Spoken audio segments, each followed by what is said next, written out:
Hello there, this is Debbie Johnson. I'm the former executive chef and owner of the Golden Chalice Restaurant and Gallery. I just love cooking in the kitchen though, and I hope you do too. I wrote a cookbook that includes gluten-free, low-glycemic, allergy-friendly, sugar-free, vegan to meat food, including desserts. And I'm going to make a real simple dessert for you today, and you'll get to see how easy it is and how delicious. So if you like rich, delicious food, here we go. First thing you do is melt 2 tablespoons of coconut oil, which I've done, and I prefer to use organic. It tastes better and it's of course better for the environment, etc. And then I'm just going to put it into this bowl here, if I can find my spatula, which I'll bet I put away, because guess what? I like to keep my kitchen neat. It makes it a lot easier. So I'm putting in the 2 tablespoons of coconut oil. Then I'm going to put in 2 tablespoons of carob powder. Why aren't I using chocolate?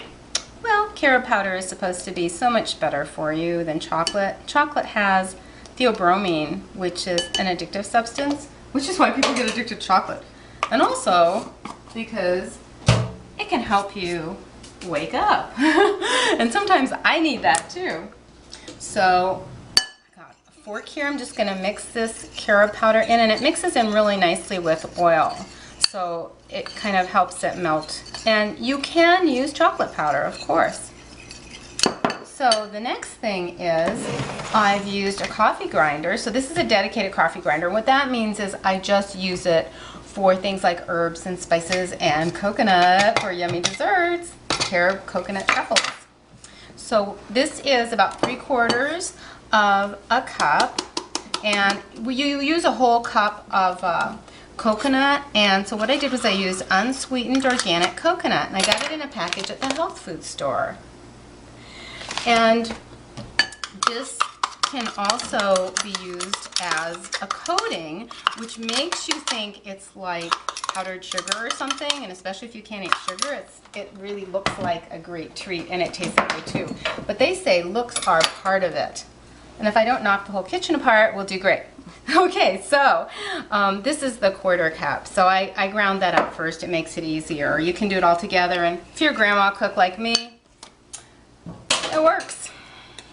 Okay, so we're going to mix in the coconut, and now it may seem kind of squishy a little bit, but that's because, and like it won't roll into balls, which is what we're going to do later.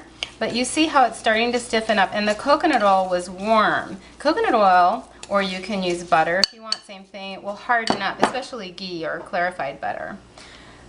Now we're going to put in a teaspoon of pure vanilla extract.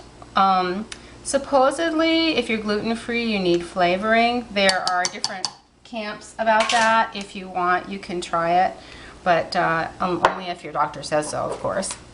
We're going to put in 1/2 teaspoon of stevia.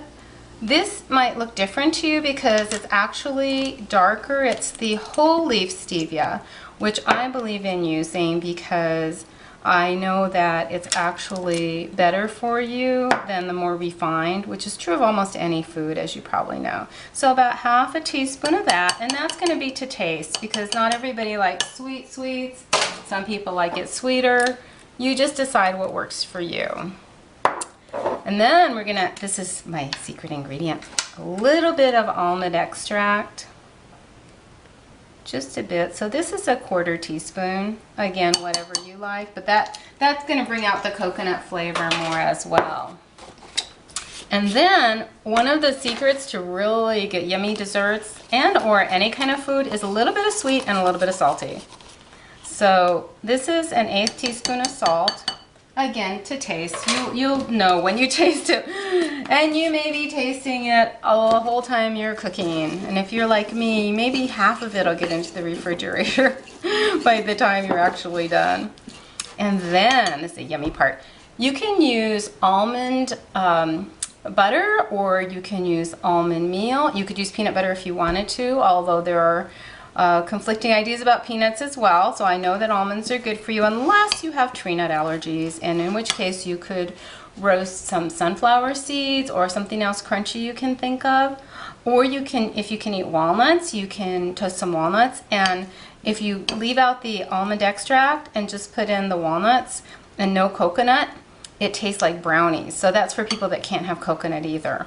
In Canada, they say coconut is a tree nut. In the US, it's not. So I guess it depends on where you live. So we're gonna put in ground up roasted almonds, because I kind of like that better than the almond butter. It's fresher. I actually roast them fresh myself, or both. I like the almond butter too as an alternative. And you can use any kinds of nuts or seeds that you like. Now you see how, because I ground the almonds so that there was some powder and then I left some pieces, if you can see that. Then we're ready. See how quick and easy this is? Now I use sanitary gloves, disposable gloves. Now, I haven't done this for years, but I don't like this stuff getting under my fingernails. I don't know about you. So, what you can do is just take it and make whatever shape you want. It doesn't have to be exactly round, because like I said, it might not last that long. These are yummy. And I know our camera woman really likes them, don't you, Patricia? I do, I do. We're going to give the first one to her. And thank you so much for watching.